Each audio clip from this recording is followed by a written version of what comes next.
ক্যাম্পের পাশ থেকে কবরস্থান সংলগ্ন ক্যাম্পের পাশ থেকে এখানে আনোয়ার শিকদারকে অপহরণ করেছে। আপনাদেরকে কাছে গিয়ে দেখাই। ভালো করে জাতীয়তাবাদী পরিবারের সন্তান আনোয়ার শিকদার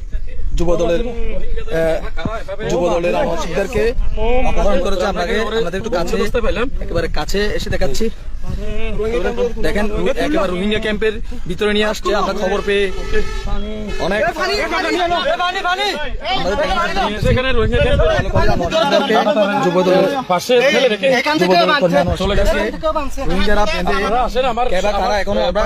সত্যতা নিশ্চিত করতে পারি নাই।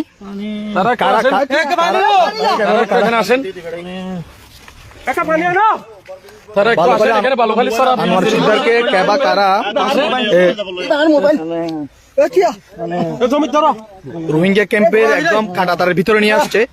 অপহরণকারীরা তাকে এক পর্যায়ে বালুখালীর জনগণ ক্যাম্পের ভিতরে প্রবেশ করলে এক পর্যায়ে তাকে রেখে পালিয়ে যায়।